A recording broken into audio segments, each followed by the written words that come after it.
दिन क्या है? शनिवार। और हम लोग प्रत्येक शनिवार को क्या सीखते हैं? किसी न किसी आपदा से बचने का तरीका, उस आपदा के बारे में जानते हैं और आपदा से कैसे बचे उसके बारे में जानते हैं। पिछले शनिवार को हम लोगों ने क्या सीखा था? जो रेल या सड़क से होने वाली दुर्घटना से हम कैसे बचे, ये सीखे थे ना। सड़क पे कैसे चलना है, हमेशा बाएं तरफ से चलना है। रोड पे जो सिग्नल होता है, रेड लाइट, येलो लाइट और ग्रीन, उसका प्रयोग सीखे थे। आज जो शनिवार है, आज हम क्या सीखेंगे?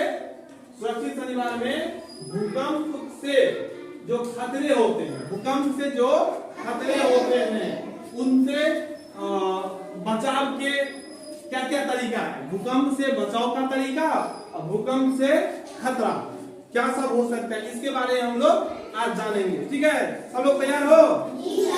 सीखने के लिए तैयार हो? चलो स्टार्ट करते हैं। सबसे पहले हमको यह समझना है कि भूकंप क्या होता है। भूकंप क्या होता है? तुम लोगों से जो मैंने पूछा उसका उत्तर तुम लोगों ने जो दिया, सही कुछ सही भी बोला, कुछ गलत भी बोला, कोई बात नहीं। अब मैं तुमको समझाता हूँ। देखो, भूकंप जो होता है अचानक, तो बैठे हैं ना, सब लोग बैठे, मैं पढ़ा रहा हूँ, अचानक या घर जो है ना हिलने लगेगा, धरती हिलने लगेगा अचानक।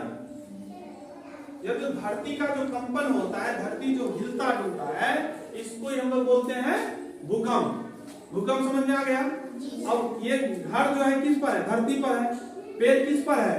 धरती पर है। जब धरती हिलेगा तो घर हिलेगा, पेड़ हिलेगा। तो ये जो धरती का हिलना डुलना होता है, इसी को हम लोग बोलते हैं भूकंप। और ये कौन करता है? तुम लोगों के मन में ये तो सवाल आया ही होगा, जो ये धरती को हिलाता कौन है?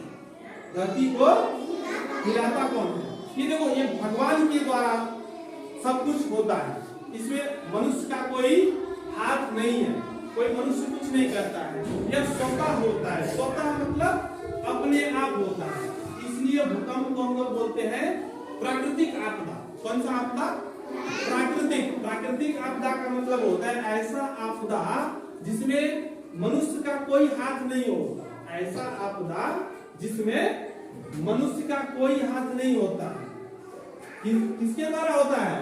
भगवान के द्वारा। भगवान ही करवाते हैं, उसे मनुष्य कुछ नहीं करता है। ऐसे आपदा को लोग कैसा आपदा बोलते हैं? प्राकृतिक आपदा। कैसा आपदा? प्राकृतिक आपदा। कैसा आपदा? प्राकृतिक आपदा।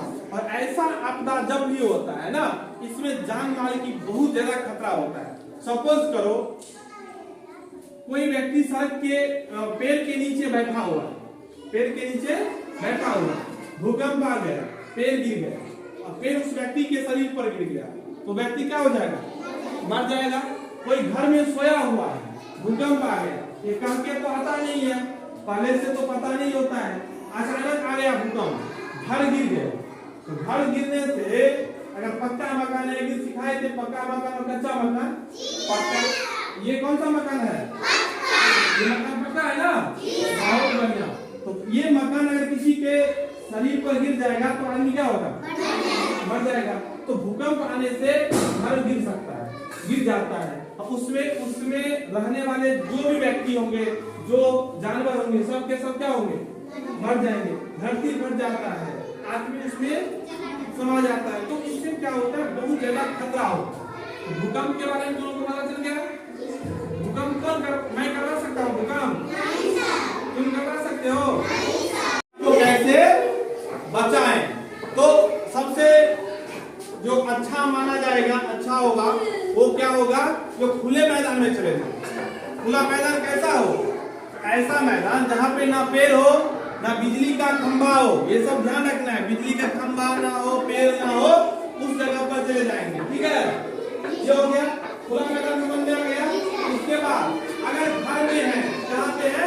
घर में, और खुला मैदान में नहीं जा सकते हैं, तब क्या करेंगे?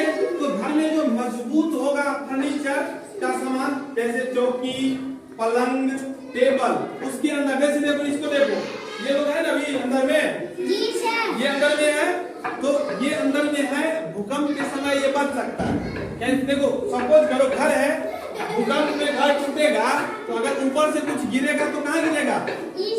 टेबल के ऊपर में, टेबल के नीचे है, तो बच जाएगा, उसके सर पे नहीं गिरेगा, उसका सर क्या होगा, बच जाएगा। अगर टेबल भी नहीं है, पलंग भी नहीं, कोई फर्नीचर का सामान नहीं है, तो हम क्या करेंगे, तो घर के कॉर्नर में आएंगे, घर में बीच में नहीं रहेंगे, घर के कहाँ आ जाएंगे, कॉर्नर में। कॉर्नर से क्या फायदा होगा ये समझो, क्योंकि यहाँ जो है दो दीवार का सपोर्ट है, तो कभी भी ये हिस्सा नहीं गिरेगा। बहुत भयानक भूकंप है तब तो कोई बात ही नहीं है, लेकिन अगर सामान्य भूकंप है और उसमें अगर छत गिरेगा तो बीच से गिरेगा, यहाँ पे नहीं गिरेगा, तो ये बच सकती है। और अपने सर को हम ढक सकते हैं, जैसे देखो कुछ बच्चा ढक, तो देखो ढका हुआ है, तो सर को भी हम ढक सकते हैं।